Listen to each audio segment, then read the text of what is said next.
بھی کسے کہتے ہیں، یہ بھی ہمارا چیپٹر ہے اردو کا. خوش طبعی تو خوش مزاج جو ہوتا ہے، ٹھیک ہے، خوش مزاجی یا خوش طبعی ایک ہی بات ہے.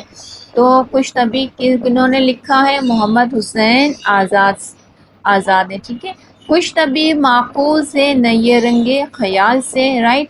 اب آتے ہیں انہیں آقائے اردو کے نام سے یاد کیا جاتا ہے. تو کن کو یاد کیا جاتا ہے؟ آقائے اردو محمد حسین آزاد کو.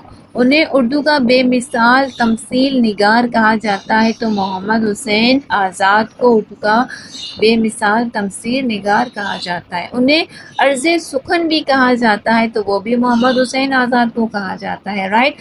اس انشا پرداز کی نثر میں نظم کی چاشنی پائی جاتی ہے، چاشنی یعنی کہ مٹھاس پائی جاتی ہے، تو وہ بھی محمد حسین آزاد، ٹھیک ہے. اب آتے ہیں سیکنڈ پر. محمد حسین آزاد ان کے شاگرد تھے. تو کن کے شاگرد تھے؟ شیخ ابراہیم ذوق کے، رائٹ. حسن بیاں کی دلہن کا نام تھا کھندا جبی. محاورہ خاک اڑانے کا مطلب ہے کیا؟ بدنام کر دینا، گرد اڑانا یا دولت لٹانا. تو اس کا جو رائٹ اور صحیح آپشن ہے وہ کیا ہوگا؟ وہ ہوگا خاک اڑانا یعنی کہ گرد اڑانا، ٹھیک ہے. خاک کہتے ہیں مٹی کو، تو یہ ہے گرد اڑانا. اب آتے ہیں خوش طبعی خاندانی. خوش طبعی کے خاندان کا بانی تھا کون بانی تھا خوش طبعی کے خاندان کا؟ ٹھیک ہے میرے بچوں. نیکسٹ جو ہے وہ ہے مضمون. خوش طبعی میں خوب شامل ہے کیا؟ تشبیہات و استعارات، ٹھیک ہے. محمد حسین آزاد مہارت رکھتے تھے. کس چیز میں مہارت رکھتے تھے؟ تصویر کشی میں.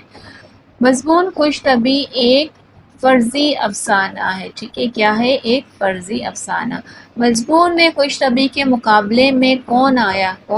دھوکہ آیا، رائٹ. اب آتے ہیں قحط الرجال. اب یہ بھی چیپٹر ہم نے پڑھا تھا اپنی سیکنڈ ایئر کی کتاب میں، سیکنڈ ایئر کی اردو کی کتاب میں ہم نے قحط الرجال پڑھا تھا. قحط کسے کہتے ہیں؟ قحط کہتے ہیں کمی کو، ٹھیک ہے. رجال کہتے ہیں عربی میں آدمیوں کو، ٹھیک ہے.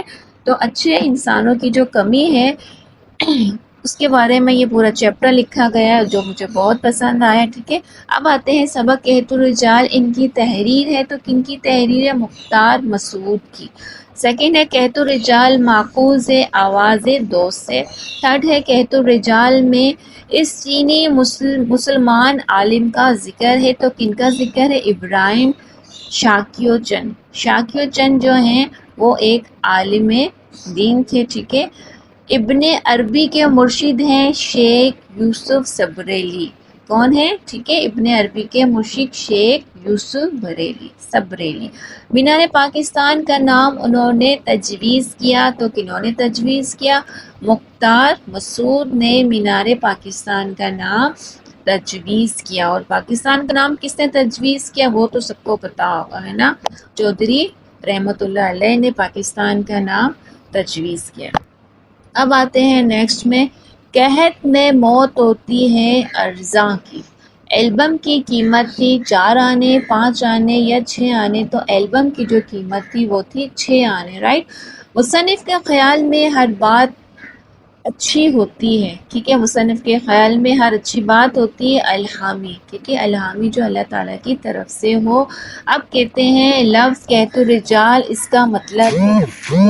قحط کا مطلب ہے قحط الرجال ہے دانا لوگوں کی کمی. وہی میں نے کہا دانا کہتے ہیں سمجھدار، اچھے لوگ، نیک لوگ جو دن بدن ہمارے معاشرے سے کم ہوتے جا رہے ہیں، ٹھیک ہے. تو اب آتے ہیں نیکسٹ پر. مصنف کے نزدیک البم آج بھی بیش قیمت ہے. بیش قیمت یعنی کہ نایاب ہے. کس وجہ سے؟ عمدہ تحریروں کی وجہ سے.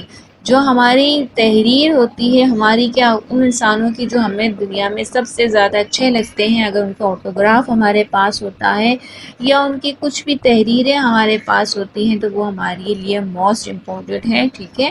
اب آپ بھی اپنے اچھے ٹیچرز کی سب کے آٹوگراف لے کر پھر اسکول سے کالج سے الوداع کیجیے گا، ٹھیک ہے، تاکہ ان کی یادگار آپ کے پاس ہو.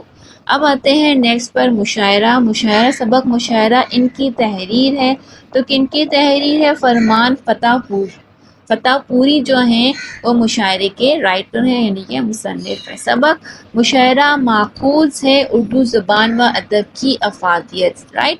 ڈاکٹر فرمان فتح پوری اس یونیورسٹی کے شعبہ اردو کے صدر رہے، جامعہ کراچی، ٹھیک ہے، اردو یونیورسٹی نہیں ہے، جامعہ کراچی کے کون ہیں، صدر رہے۔ اب آتے ہیں نیکسٹ پر، ڈاکٹر فرمان فتح پوری کو حکومت پاکستان کی طرف سے یہ اعزاز ملا، کس کا اعزاز ملا؟ ستارہ امتیاز کا۔ ڈاکٹر فرمان فتح پوری اس ادبی جریدے کے مدیر رہے، تو کس کے مدیر رہے؟ نگار کے، رائٹ۔ اب آتے ہیں نیکسٹ پر، ٹھیک ہے میرے بچوں، تو نیکسٹ ہے کئی افراد کا ایک جا ہو کے شعر پڑھانا یا پڑھنا کہلاتا ہے مشاعرہ، ٹھیک ہے۔ آپ کو پتہ ہے مشاعرے میں بہت سارے لوگ جمع ہوتے ہیں، سب شاعر ہوتے ہیں، اور جو پڑھتے ہیں وہ مشاعرہ کہلاتا ہے۔ مشاعرے کا رواج ہمارے یہاں پرانا ہے، بہت پرانا، اب تو یہ ختم ہو رہا ہے، ٹھیک ہے، تو بہت پرانا ہے یہ رواج۔ خواجہ میر دت کے مشاعرے میں شریک ہوئے تھے کون؟ شاہ عالم ثانی آفتاب، رائٹ۔ مشاعرے آج وجہ بن گئے کس کی؟ ثقافت و وسعت کی۔ جس مشاعرے میں بعض مرحوم شعراء کی نمائندگی مختلف افراد سے کرائی جاتی ہے اسے کہا جاتا ہے تمثیلی مشاعرہ، رائٹ۔ اب آتے ہیں پہلا تمثیلی مشاعرہ دہلی کے آخری شمع انہوں نے مرتب کیا، تو کنہوں نے کیا؟ مرزا فرت اللہ بیگ نے، رائٹ۔ مرزا فرت اللہ بیگ نے آخری شمع یعنی کہ دہلی کے آخری شمع مرتب کیا، تمثیلی مشاعرہ۔ اب آتے ہیں نیکسٹ پر، مشاعرے کا ثقافتی ادارہ محض تفریح طبع کا مشغلہ نہیں بلکہ شعر و سخن کی تحسین و تفہیم ہے، رائٹ۔ ہندوستان، یورپ، انگلستان، چین، کینیڈا اور عرب ممالک میں اردو سے دلچسپی رکھنے والوں کی تعداد کا انعقاد کرتی ہے مشاعرہ، ٹھیک ہے۔ مشاعرے میں سب جمع ہو جاتے ہیں۔ خواجہ میر دت نے ان سے کہا کہ جب پاؤں میں درد تھا تو مشاعرے میں شرکت کی کیا ضرورت تھی؟ تو کن سے کہا تھا انہوں نے؟ میر دت نے کس کی انسلٹ کی تھی؟ وہ پاؤں پھیلائے بیٹھے ہوئے تھے، صحیح، آپ نے پڑھا ہوگا، کچھ یاد آیا؟ تو پھر خواجہ میر دت کو یہ چیز اچھی نہیں لگی، انہوں نے کہا کہ مشاعرے کے بھی کچھ آداب ہوتے ہیں، تو انہوں نے کہا کہ میرے پیر میں درد تھا اس لیے میں پاؤں کو پھیلا کر بیٹھا ہوا تھا۔ وہ کنہوں نے کہا تھا؟ شاہ عالم ثانی آفتاب نے، رائٹ۔ اب میرے بچوں، اب جو نیکسٹ جو ہوگا وہ نیکسٹ میں آپ کو سیکنڈ ویڈیو میں بتاؤں گی، ٹھیک ہے۔ تو ابھی بھی ایم سی کیوز ہیں، تو نیکسٹ جو چیپٹر ہوگا اس کی جو ایم سی کیوز ہیں وہ میں آپ کو دوسری جو ویڈیو ہوگی وہ اس میں آپ کو بتا دوں گی۔ تب تک کے لیے ہمیں اجازت دیجیے، اللہ حافظ۔